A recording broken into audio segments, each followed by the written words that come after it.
Very well spoken.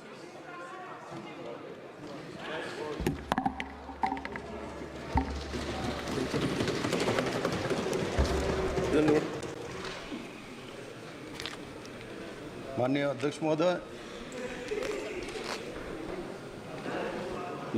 महोदय,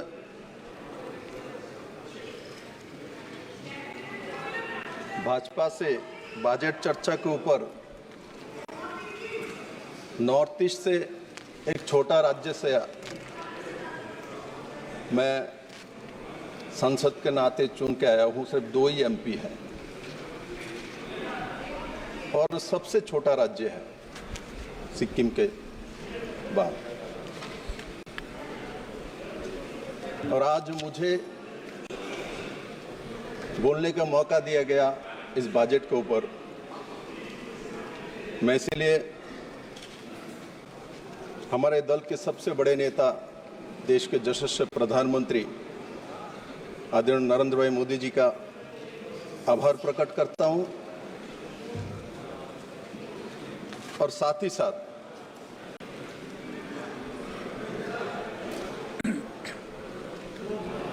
निर्मला सीतारमण जी ने जिस तरीके से इस बजट को प्रस्तुत किया है,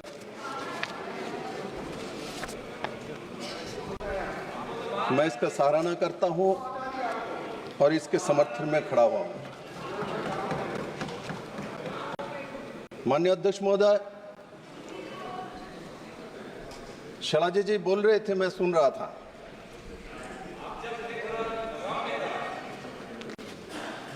नरेंद्र भाई मोदी जी ने 2014 से प्रधानमंत्री के नाते काम शुरू किया और उस समय जो आर्थिक स्थिति देश का 10 साल की यूपीए गवर्नमेंट ने छोड़ के गया था, तो भारत का जो आर्थिक स्थिति है, जो अनुमान किया जा रहा था, तो भारत फ्राजिल 5 देशों में चले जाएंगे। और माननीय प्रधानमंत्री नरेंद्र भाई मोदी के नेतृत्व में एक पारदर्शी आर्थिक व्यवस्था को देश में लागू किया गया।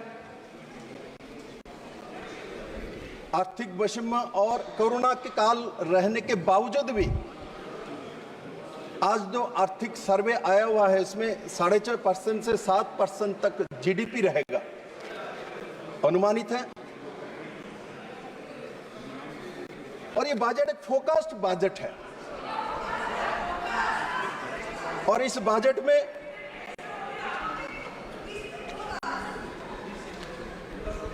लगभग 48 लाख करोड़ का बजट पेश किया गया है। 2023-24 से लगभग 18.2% कैपिटल एक्सपेंडिचर इसमें ज्यादा है। जब कैपिटल एक्सपेंडिचर बढ़ाया जाता है, इसका मतलब इंफ्रास्ट्रक्चर और जॉब अपॉर्चुनिटी बढ़ता है। और साथ साथ जो हमारे फेडरलिज्म के बारे में, स्टेट के बारे में बताया जाता है। मैं निर्मला सीतारमण जी को धन्यवाद देता हूं। आपने ऐसा बजट पेश किया जिसमें 4,82,000 करोड़ रुपए सभी राज्यों को शेयर ज्यादा जाएगी इस बजट से। इसलिए जो शैलजा जी ने 2 राज्य के बारे में बात कर रहे थे, हो सकता है कांग्रेस के खाते में बिहार और आंध्र प्रदेश नहीं है, हमारे खाते में ये दोनों भी है, बाकी सब भी है। इसलिए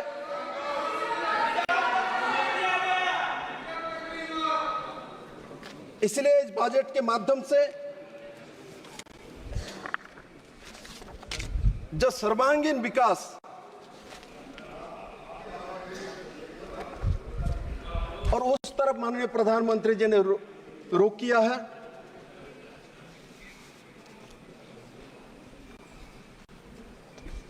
दो 2013-14 के बजट जो 16 लाख करोड़ के आसपास होती थी, कांग्रेस के लास्ट जो बजट है, और आज वो 48 लाख करोड़ में पहुंचा हुआ है।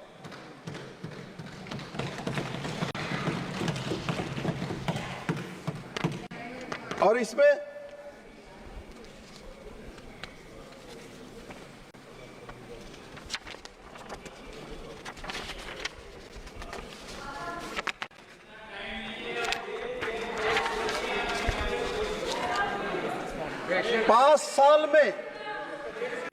इसमें 5 साल में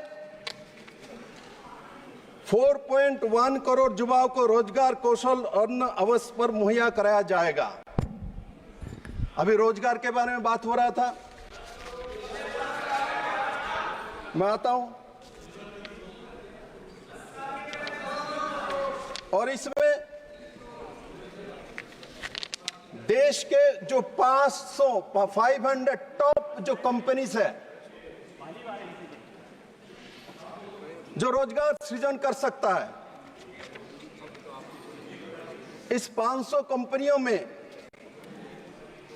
पोर्टल के माध्यम से एप्लीकेशन लेके 1 करोड़ युवाओं को इंटर्नशिप का मौका दिया जाएगा। और हम छोटे से सुनते आए हुए हैं स्किल के बारे में, जापान के बारे में, कोरिया के बारे में, चीन के बारे में, जो वहां स्किल इतना ज्यादा है, लोग घर में बैठ के काम कर सकता है, मोबाइल बना लेते हैं, बाकी सब काम करते हैं, हर आदमी के पास काम है, रोजगार है। सुनते सुनते मेरा तो 52 साल क्रॉस के 53 में पहुंच गया हूं। किंतु माननीय प्रधानमंत्री नरेंद्र भाई मोदी जी को मैं धन्यवाद देना चाहता हूं, निर्मला सीतारमण जी को, जो आपने ऐसा एक बजट पेश किया जिससे युवाओं को रोजगार मिलने का अवसर आया है, गारंटी के साथ। मोदी के गारंटी के बारे में बात हो रहा था, गारंटी है मोदी का, अभी भी है, इस बजट में भी है। दादा, माननीय अध्यक्ष महोदय,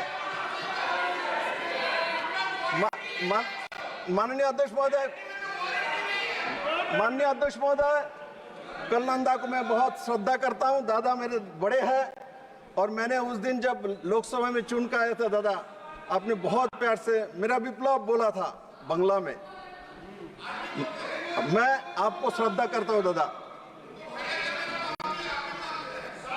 जो मैं कहना चाहता हूं, ये देखो, मैं अंतिम पंक्ति में बैठा हुआ, एक छोटा सा राज्य से, छोटा सा गांव से आया हुआ व्यक्ति हूं, तो मेरे बात भी सुना करो। अभी यहाँ शैलजा जी ने बोला था, जो अंतिम व्यक्तियों के बारे में सुने, तो मैं तो बोलने के लिए खड़ा हूं। मेरे तो थोड़ा बहुत शैलजा जी मुझे संरक्षण दे दीजिए।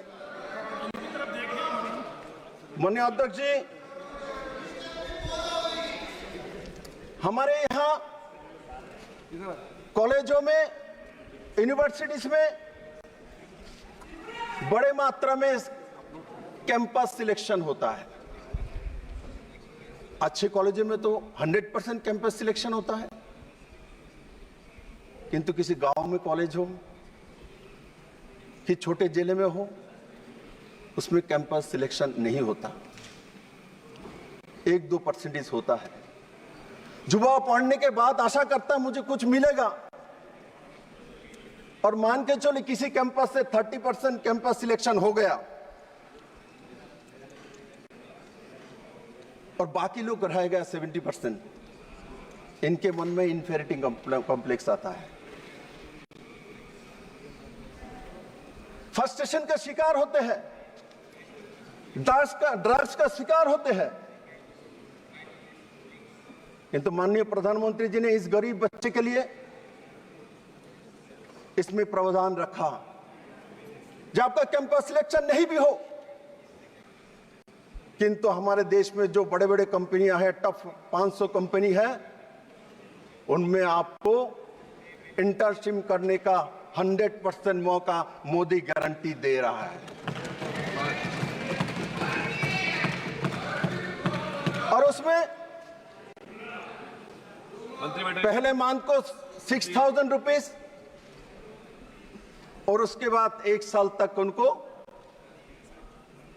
पर मंथ 5,000 रुपया करके दिया जाएगा और उसमें उनका ट्रेनिंग होगी और उनमें क्वालिटी हो, उसी कंपनी में उनका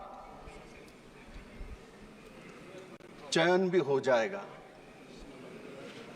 आज देश में जॉब की कमी ऐसा नहीं है,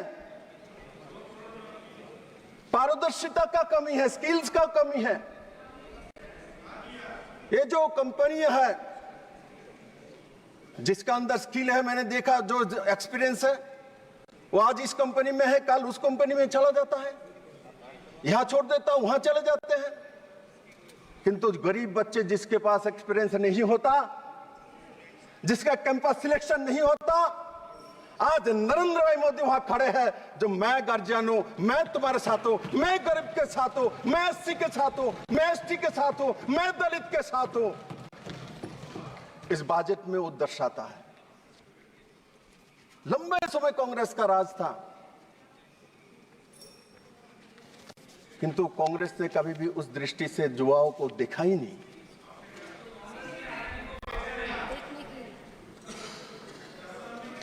माननीय अध्यक्ष महोदय,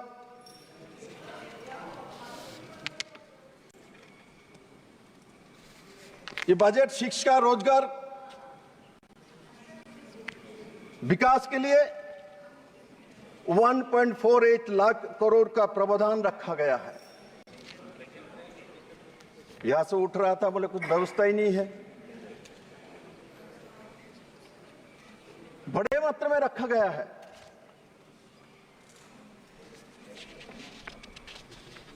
महोदय,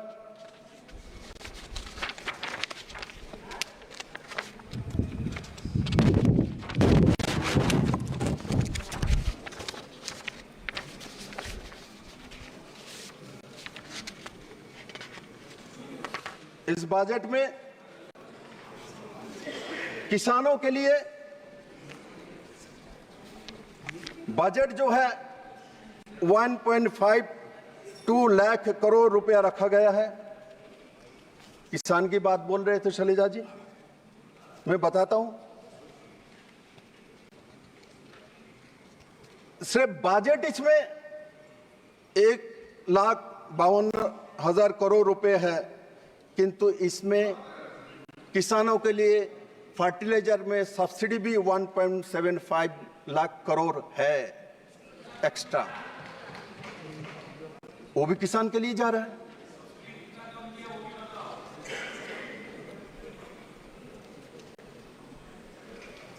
और महोदय, माननीय प्रधानमंत्री नरेंद्र भाई मोदी के नेतृत्व में पिछले 10 साल में 2014 से 2023 तक लगभग 14 लाख करोड़ एमएसपी में दिया गया है। 14 लाख करोड़ एमएसपी में दिया गया है। शैलजा जी जिस हरियाणा के बारे में बात कर रही थी, आपके हरियाणा में सबसे ज्यादा भारतीय जनता पार्टी के सरकार एमएसपी दिया जाता है किसान को। आपने एयरपोर्ट के बारे में बोला, हिसार में एयरपोर्ट तैयार हो चुकी है, आप वहां से चढ़ सकते हैं। जरूर आप ज्यादा हरियाणा को जानते कि आप उसमें जन्म लिया है, और मैंने जब दिल्ली में नया नया आया था तब आप मंत्री थी, आपको कैसे मालूम चलेगा। आपको मैं आदर सम्मान करता हूं। आज आपने जिस तरीके से शुरुआत किया, निर्मला जी को धन्यवाद देते हुए, एक अलग ही गेस्चर है, मैं इसका सराहना करता हूं।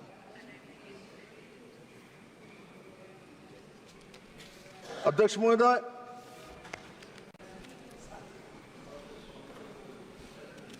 आज नरेंद्र भाई मोदी जी के किसान के प्रति जो काम करने का तरीका है, उसी कारण से भारत आज दुग्ध उत्पादन में दुनिया में नंबर 1 है। कैसे हुआ? किसान के लिए नहीं काम करता। पहले कांग्रेस के जमाने में तो नंबर 1 में था नहीं, था क्या? जरा मुझे डेटा दिखा दीजिए। मैं अध्यक्ष जी को बोलता हूं, डेटा मांग लीजिए। 2014 के पहले दुग्धोत्पादन में देश का स्थिति क्या थी? आज दुग्धोत्पादन में नंबर 1 है। मोटे अनाज उत्पादन में नंबर 1 है। चावल और गेहूं उत्पादन में नंबर 2 है। तो मोदी जी ने काम नहीं किया किसानों के लिए। फल, ये जो खेती में फलन कहां से आता है? पाकिस्तान से तो नहीं आता होगा। और हरियाणा में एक बात बताओ, ये बंगाल और बंगाल में महिला सदस्यों का क्या है आपका? ये सौजा टोक रही है आपको बंगाल में? बंगाल वाले सौजा क्यों टोक रहे हैं? बंगाल वाले टोक नहीं रहे। बंगाल वाले, मैं तो बंगाल में जवाब दे दो इनको ना।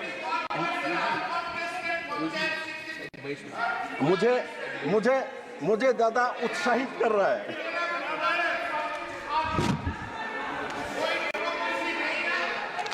प्लीज इनको बंगाल की भाषा में जवाब दे दो। दे देंगे।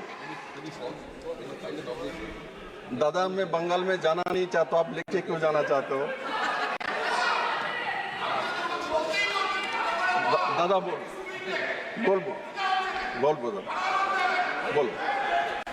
तो कलंदा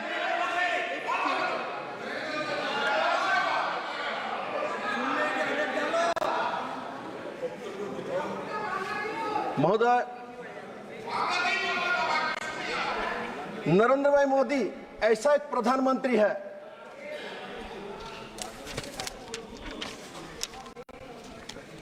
जब किसी बच्चे का जन्म होता है,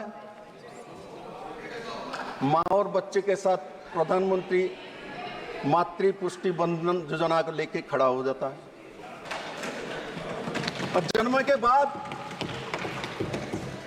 उस मां के लिए, बच्चे के लिए उज्ज्वला योजना के माध्यम से गैस के चूल्हा फ्री में, सौभाग्य योजना के माध्यम से गरीब लोगों को बिजली फ्री, प्रधानमंत्री आवास योजना के माध्यम से घर फ्री, प्रधानमंत्री शौचालय योजना के माध्यम से शौचालय फ्री। तबीयत खराब हो तो आयुष्मान भारत योजना के माध्यम से 5 लाख का इंश्योरेंस, हेल्थ इंश्योरेंस, दुनिया के सबसे बड़ा हेल्थ इंश्योरेंस नरेंद्र भाई मोदी लेके आए हैं। और घर से निकालना है तो अटल जी ने इसको शुरुआत किया था, प्रधानमंत्री सड़क योजना के माध्यम से अपने घर से पक्के रास्ते में चल सकता है। साथ साथ घर में पानी का व्यवस्था, जल जीवन मिशन के माध्यम से हर घर में पानी का मुफ्त पहुंचाने की व्यवस्था प्रधानमंत्री जी ने किया। खाने के लिए गैस के चूल्हा में कुछ होना चाहिए, उसके लिए फ्री मुफ्त राशन 80 करोड़ लोगों को दिया जा रहा है। अगले 5 साल तक चलेगा। तो मैं ये कहना चाहता हूं माननीय अध्यक्ष महोदय, जन्म के समय भी मोदी जी है, खाना पकाते समय मोदी जी है, घर में रहने का व्यवस्था भी मोदी जी है, रास्ते में चलने के लिए मोदी जी है, नेशनल हाईवे के स्पीड में बनाने के लिए मोदी जी है। और उसका परिणाम आज 25 करोड़ फैमिली देश का गरीबी रेखा से ऊपर उठ के मध्यम वर्ग में पहुंच गया है।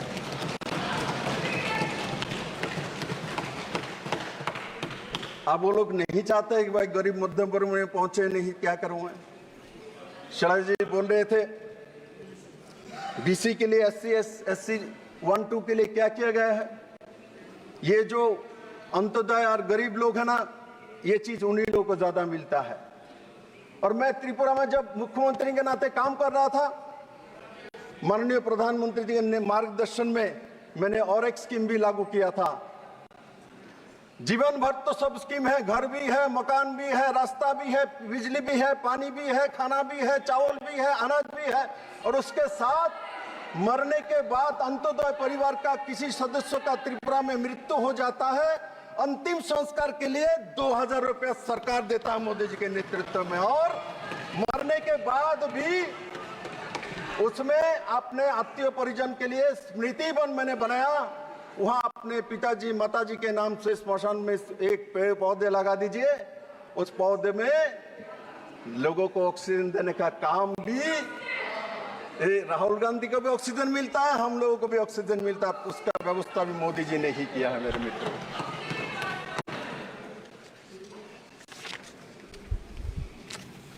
माननीय अध्यक्ष महोदय, शैलजा जी महिला है, हमारे वित्त मंत्री भी महिला है, इंदिरा गांधी महिला प्रधानमंत्री, और उसके बाद सोनिया जी यूपी के 10 साल सरकार में यूपीए के चेयरमैन। मिशा जी यहां बैठी हुई थी, अभी नहीं है मिशा जी? हाँ, उधर बैठे मेरे बहन। आपके पार्टी के लोग उस समय सोनिया जी 33% रिजर्वेशन का बिल लाना चाहते थे, फाड़ के फेंक दिया था स्पीकर के सामने। दो महिला, इंदिरा गांधी जी और सोनिया जी, इतना प्रभावशाली और यूपी के चेयरमैन होते हुए चाहने के बावजूद भी महिला के लिए आरक्षण 33% नहीं लाया जाए। और माननीय प्रधानमंत्री नरेंद्र भाई मोदी जी के नेतृत्व में, माननीय प्रधानमंत्री नरेंद्र भाई मोदी जी के नेतृत्व में मैं गर्व करता हूं, दोनों हाउस में महिला आरक्षण बिल लाने में सफल रहा और करके दिखाया।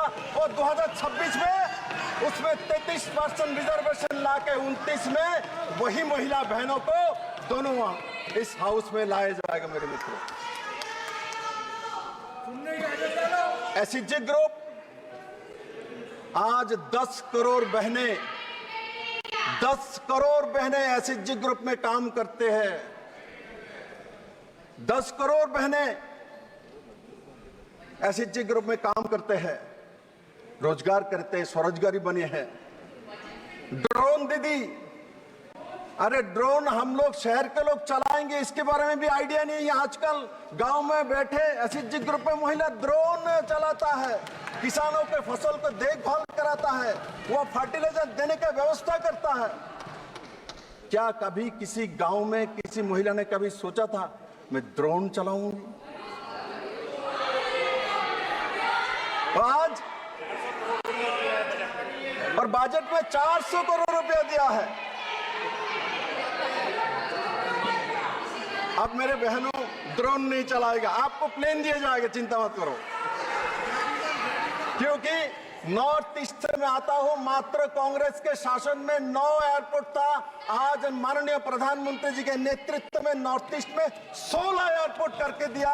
और नॉर्थ ईस्ट के सभी राज्यों में हमारे रेलवे मंत्री बैठे हुए थे, सभी राज्यों में रेल कनेक्टिविटी लाने वाला माननीय प्रधानमंत्री नरेंद्र भाई मोदी और कांग्रेस के लंबे समय शासन नॉर्थ ईस्ट में रहा है। करप्शन के ऊपर करप्शन, स्कैम के ऊपर स्कैम, इसके बाहर कुछ नहीं किया। मैं सब कुछ आपके सामने रखने वाला हूं मेरे अध्यक्ष महोदय। और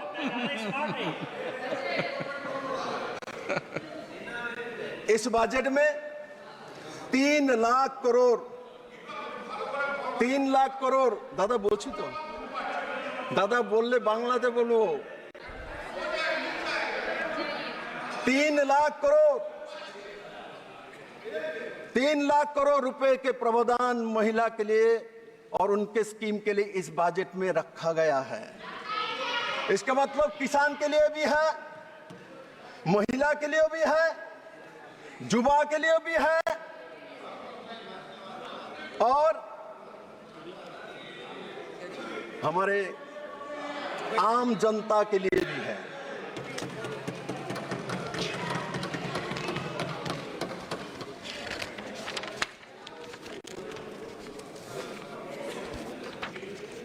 माननीय अध्यक्ष महोदय,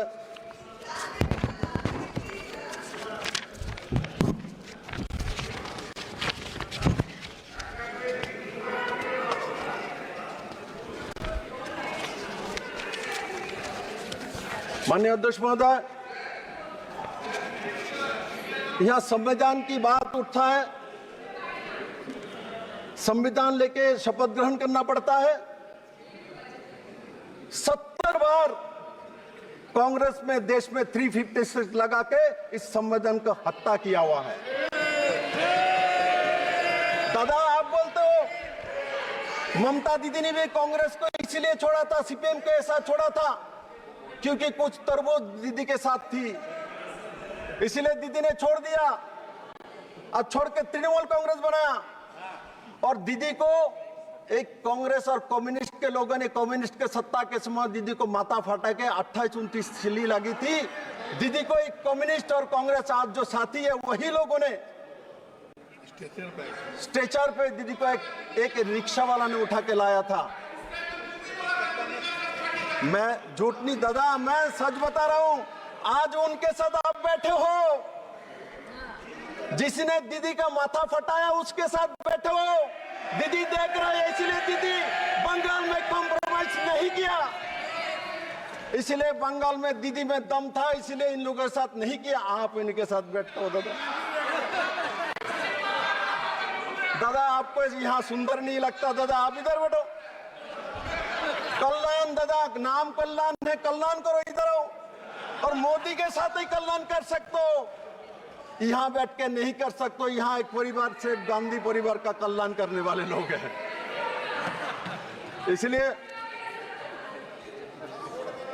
इसलिए मैं जिस स्टेट से आता हूं त्रिपुरा, सुन लो माननीय अध्यक्ष महोदय, मैं जिस स्टेट से आता हूं उसमें भी एक बार मिडिल में कम्युनिस्ट के मिडिल में कांग्रेस के सरकार आई थी।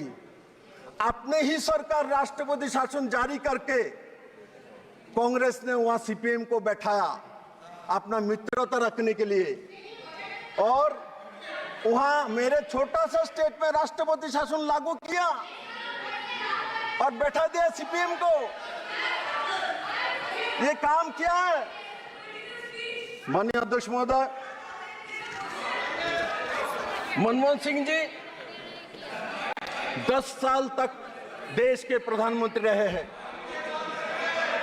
10 साल तक प्रधानमंत्री रहे हैं, और इस 10 साल में असम से राज्यसभा एमपी रहे वो। गोगोई जी यहां बैठे हुए असम से ही राज्यसभा एमपी रहे प्रधानमंत्री मनमोहन सिंह 10 साल, किंतु नॉर्थ ईस्ट में एक बार भी नहीं गए। मेरे स्टेट में तो मैंने फोटो भी नहीं देखा उनका। और प्रधानमंत्री नरेंद्र भाई मोदी अब तक नॉर्थ ईस्ट में 90 बार जा चुके हैं। मंत्रिपरिषद तो बैठे हुए 700 बार नॉर्थ ईस्ट में प्रवास किया है, और आज नॉर्थ ईस्ट के राज्य 85% ज्यादा कृषि जो उत्पाद को एक्सपोर्ट करता है। मेरे में अध्यक्ष महोदय,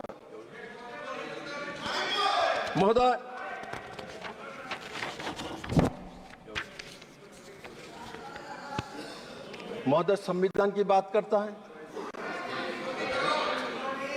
75 में इमरजेंसी लगाने वाला कौन है? इमरजेंसी कौन लगाया था, किस लिए लगाया था? देश में इमरजेंसी कब लगता है? जब देश में कोई खरा होता है, देश में कोई डिजास्टर होता है, कोई युद्ध होता है। किंतु 75 में क्यों इमरजेंसी लगा, किस कारण से लगा? एक व्यक्तिगत, एक परिवार, एक व्यक्ति के लिए इमरजेंसी लगा देगा। भारत जैसा गणतंत्र का हत्या करने वाले संविधान लेकर घूमता है, संविधान लेकर घूमता है। इस देश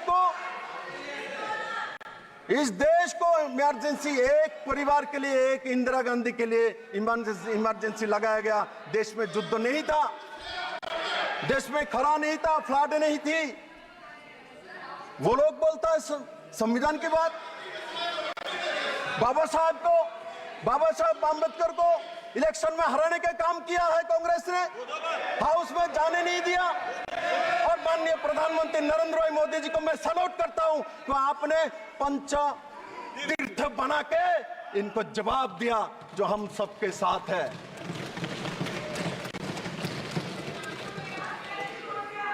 इस देश के जॉब की कमी नहीं है, इस देश के स्किल का कमी है, और स्किल डेवलपमेंट मिनिस्ट्री भी नरेंद्र भाई मोदी जी ने ही बनाया था, और राजीव प्रताप रूडी जी मेरे मित्र यहां बैठे हुए थे, वहां पहला मंत्री बने थे। कोई बात नहीं, अभी गोगे जी के साथ मैं आपको, अभी मैं जनता ने, जोशी जी यही बात बोल के क्यों दुख देते हो, जनता ने हटाया। इनको 3 बार मिला के 3 इलेक्शन मोदी के सामने हारे हैं, 3 बार मिला के भी 240 नहीं हुआ। हमारे 400 के लिए चिंता, मैं देखता हूं वहां बैठ बैठ के इतना 400 का चिंता, इतना चिंता है। मैं अभी तो इतना चिंता नहीं किया, बाद में आपके चिंता के कारण हमारा चिंता भी हुआ। मेरे लिए, हमारे पार्टी के लिए इतना सोच रखते हैं 400 पार क्यों नहीं हुआ। माननीय अध्यक्ष महोदय, ये 400 पार करेंगे। 2047 तक भारतीय जनता पार्टी और एनडीए का गवर्नमेंट रहेगा। 400 पार करके जनता आपको जवाब देगा जवाब। माननीय अध्यक्ष महोदय,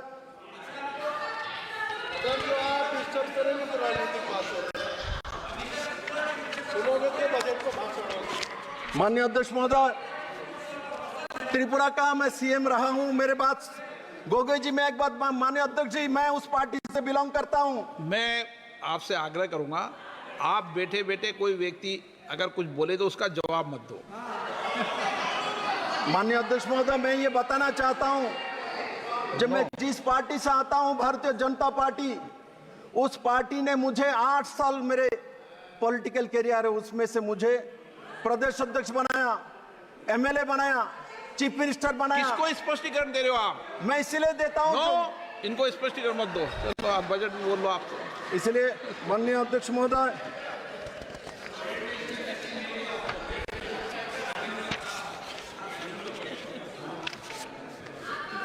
माननीय अध्यक्ष महोदय,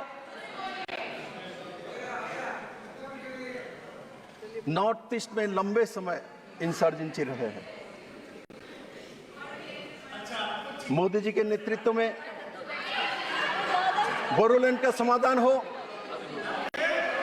नागालैंड का समाधान हो, 60% नॉर्थ ईस्ट में आपसा खत्म करने का काम हो। और माननीय अध्यक्ष महोदय, आपको जानने के बाद बहुत दुख होगा, मेरे राज्य त्रिपुरा में अपने ही देश के जो जनजाति है, मिजोरम से डिस्प्लेस होकर 1998 में त्रिपुरा में रिफ्यूजी जैसा 23 साल रहे हैं। कांग्रेस और कम्युनिस्ट के सरकार रहे, केंद्र में मिलीजुली सरकार रहे हैं। एसटी एससी की बात करता है, रिफ्यूजी कैंप पे 23 साल रहना पड़ा 36,000 फैमिली को। इनको ना पढ़ाई का ना वोटाधिकार, कुछ भी नहीं था। जनजाति है, एसटी है, गरीब है, और इनको हक दिलाने का काम, स्थायी रूप से त्रिपुरा में रहने का काम आदरणीय प्रधानमंत्री नरेंद्र भाई मोदी जी ने 600-700 करोड़ रुपए के पैकेज देके किया है। मेरे मित्रों, अध्यक्ष जी, ये कोई छोटी बात नहीं है। 23 साल तक अपने देश में कोई रिफ्यूजी बन के रहता है? क्या कर रहे थे केंद्र में सरकार? त्रिपुरा में कम्युनिस्ट के सरकार, इनके एक समय 5 साल में मिलीजुली सरकार थे, सपोर्ट था। किंतु इस जनजाति के लिए, ये एसटी समाज के लिए काम नहीं किया गया है। त्रिपुरा में लंबे समय इंसर्जेंसी थे। एनएलएफटी को सरेंडर करने का पद्धति अमित भाई शाह गृह मंत्री जी ने करवाया। इसलिए नॉर्थ ईस्ट की बात हो और पूरे देश की बात हो,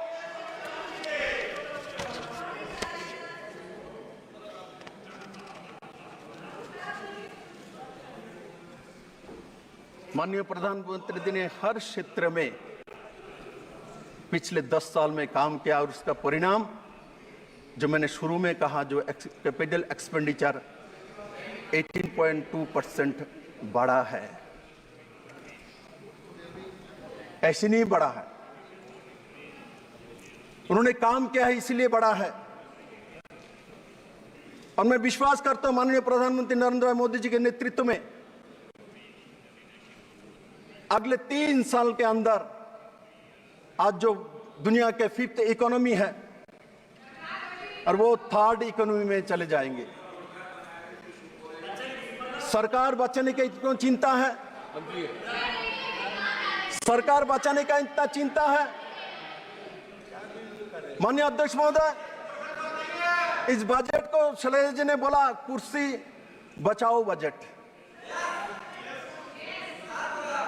इसका मतलब बिहार और आंध्र प्रदेश कांग्रेस को जरूरत ही नहीं है।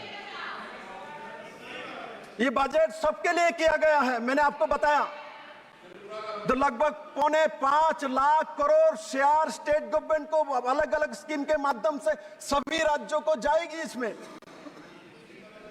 ये सब 2 राज्यों में नहीं जाने वाला है। इसलिए माननीय अध्यक्ष महोदय, इस बजट के माध्यम से जिस तरीके हर वर्ग के लिए काम किया है निर्मला सीतारमण जी ने और माननीय प्रधानमंत्री नरेंद्र मोदी जी के नेतृत्व में, एक सशक्त बजट, युवाओं के बजट, महिलाओं के बजट, गरीबों का बजट। और मनरेगा के बारे में बातचीत चल रहा था। मनरेगा में 25,000 करोड़ रुपए बढ़ाए गए इस बजट में। जरा देख लीजिए, पढ़ के पूरा पढ़ लीजिए। इसलिए अंतिम व्यक्ति हो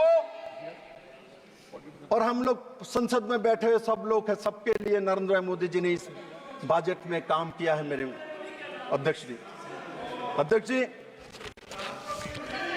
मैं मानता हूं मोदी जी के नेतृत्व में जो काम शुरू हुआ 2014 में और अगले 2047 तक एनडीए का गवर्नमेंट रहते हुए देश को दुनिया के नंबर 1 इकोनॉमी और देश को एक नया ऊंचाई देने का काम जो रविंद्रनाथ टैगोर ने सोचा था, जो स्वामी विवेकानंद ने सोचा था। अभी दादा को अच्छा लगा टैगोर आया दादा। मैं बताता हूं, बंगाल में, हमारे बंगाल में सतीदाह प्रथा का माननीय सदस्य प्लीज, बंगाल में माननीय सदस्य मीसा जी, आप सदन की नेता, भाषण दे लेना। बैठे बैठे टिप्पणी बहुत कर रही हो आज, भाषण में नाम नहीं देती हो अपना। माननीय अध्यक्ष महोदय, मैं आज एक बात आपको बताना चाहता हूं। की जवाब नहीं देंगे। मैं आपको एक बात बताना चाहता हूं। स्वामी दयानंद सरस्वती समाज सुधारक के नाते जाना जाता है, क्योंकि कुसंस्कार को खत्म किया है। ईश्वर चंद्र विद्यासागर को विधवा विवाह के लिए जाना जाता है समाज सुधारक के नाते। राजा राममोहन को जाना जाता है समाज सुधारक के नाते, क्योंकि सतीदाह प्रथा रद्द किया है। मैं आज माननीय प्रधानमंत्री से आर्थिक सुधार नहीं किया, समाज सुधारक के नाते भी काम किया। उन्होंने भी 3 तलाक खत्म करके समाज को सुधार के रख दिया मेरे मित्र। इसलिए माननीय प्रधानमंत्री से आर्थिक सुधार नहीं किया, माननीय प्रधानमंत्री जी ने समाज सुधारक के नाते भी काम करके इस देश के समाज को सुरक्षित रख के दिखाया। स्वच्छ भारत की बात, शैलजा दीदी स्वच्छ भारत की बात कर, स्वच्छ भारत, इस स्वच्छ भारत के कारण से आज हम भारत के लोगों का एक स्वभाव बदला है। मैं भी छोटा रहते बस से जाता था तो बिस्किट खाया तो बाहर ही फेंकना जरूरी, मां शिक्षा दे बाहर फेंको, बस में मत रखो।